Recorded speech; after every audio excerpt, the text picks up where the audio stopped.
Holmes was born. Then he got fat, bald, and tired. Sup, Holmes? A while before, have you ever heard of something called Serious Sam, the Random Encounter? Yeah, I've heard of it. I haven't played it. Well, that's our game as well. The thing with that was the guys who published Serious Sam, Mm-hmm. they sent us an email about a year ago asking us like, okay, we're releasing Serious Sam 3 BFE like in a short while, and we'd like a few big indie names to like do a spin-off series. So can you do whatever you can do whatever you want? That's what they said. You can do whatever you want, but it must be a Serious Sam game. And we kind of went like, okay, so we don't really trust this. Like what they probably want is like super crate box with a Serious Sam skin, Mm-hmm. right? That's like the obvious thing. So we decided to test them and like pitch the most ridiculous thing we could come up with that would still be fun to make.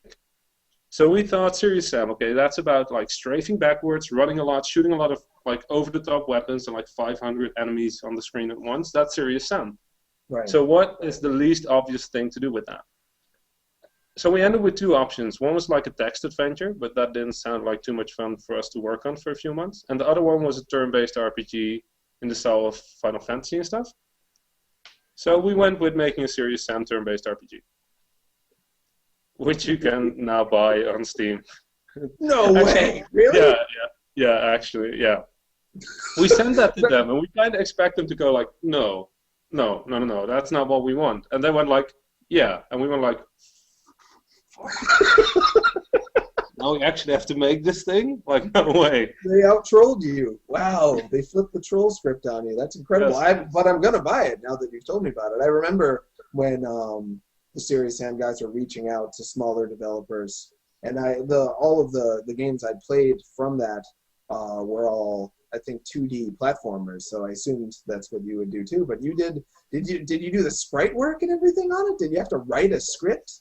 Well, Serious Sam doesn't really have a script. The script is, Serious Sam, the games. Like, Serious Sam goes back into history using this thing called the time lock, and then he shoots things in the face, trying to shoot something called Mental in the face. Right. And then Mental always gets away, right? Yeah. So we decided to do a game between Serious Sam 1 and 2, where Serious Sam comes back from the past, and then figures out that Mental has outsmarted, like, Sam. So they decided to send Sam to the only place where he won't be expected by Mental, which is the future. So they send Serious Sam to the future. Oh, okay. That's the plot. That's a good plot. It's complex. It's up there with like high grade literature. It's Sure. Yeah, it's the next Shakespeare. Absolutely. And in a turn based, is he the only guy in his party, Serious Sam? Or is he No, there's like three guys. You have like Sam and like the guy with the afro haircut and like the cowboy from the multiplayer. Mm-hmm. But the thing is, we wanted to make a turn-based RPG with like 500 enemies on the screen at once. Well, that brings me to another topic I wanted to make sure we talked about. You made radical fishing, right? Mm-hmm. And you're making righteous fishing now. Why do I always think righteous? Ridiculous. No, it's ridiculous. It's righteous. Righteous. I like how you introduced the topic with like righteous. That's like good. I see where this is going. And radical fishing was a game where you fish. You're on a boat and you put your hook down, you fling a fish into the air, and then you blow it away with a gun. Is that right? Yeah. Yeah. You can throw all these fish in the air and just make them explode. I've never played fishing, just like everyone fishes. It's completely radical. It reminds me of skeet surfing from the movie Top Secret, starring Hollywood hunk Val Kilmer. That's a whole other story. Anyway, so you made that game, and then someone else made a game called Ninja Fishing. Is that right? Or we don't have to name. You're right. Which was basically your game again. Yeah. It made your game. And what you just talked about was that the fun part of making a game is having this idea, like, whoa, isn't this going to be awesome? We've got our own idea. We're going to put ourselves out there. We're going to express ourselves. We're going to make people laugh. We're going to let people get to know us through our idea. And yet someone else, and a lot of people do this, they just take other people's ideas, which is the most fun part, and then just do all the like laborious crap to make it for some reason. I'm still just trying to wrap my head around why people make these clone games, how it felt for you to have that happen to you. I want to hear about that. But I also want to hear about what you think of the whole idea of ripping someone else's game like that. Yeah. No, that's a pretty tough. Like, it's a pretty tough thing. Yeah. The thing is that I think it's basically a pretty cynical view of the game industry, Okay. where they stopped seeing games as a creative thing. That's basically what happened in a company like that. They see it as a way to make money. And as soon as you do, like, if you look at it in that way, they got like the best like business plan ever. You don't do all the research, you don't do all the prototyping, you don't do all the creative work, you don't do the risky things, because those are the risky things. You're involved. You're trying to make something. You're trying to make something interesting, and you try it, right?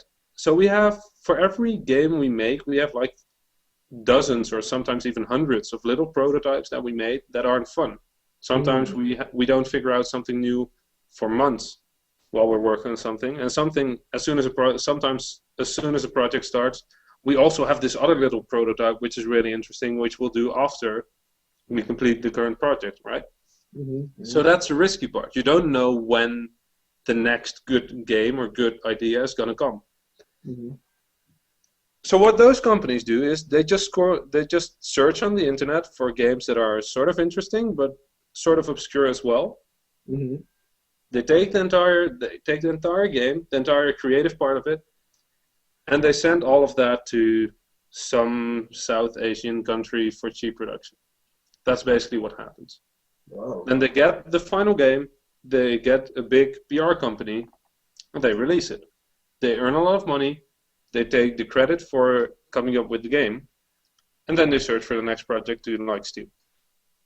It's a pretty cynical view of the game industry that is purely about like maximizing your profit, which you know in economic terms makes a lot of sense, but for the industry and for companies like us, it's pretty devastating, because from our perspective, like what happened to us is we got demotivated, and that sounds kind of dramatic, but if you have to go through that really boring part of like polishing your game to be as good as possible, that's just a lot of work. You go to work, you go to your office, you work on your game, and you go home at the end of the day. There's not a lot of creative stuff happening, but it has to be done to make your game as good as possible, right? That's what you want.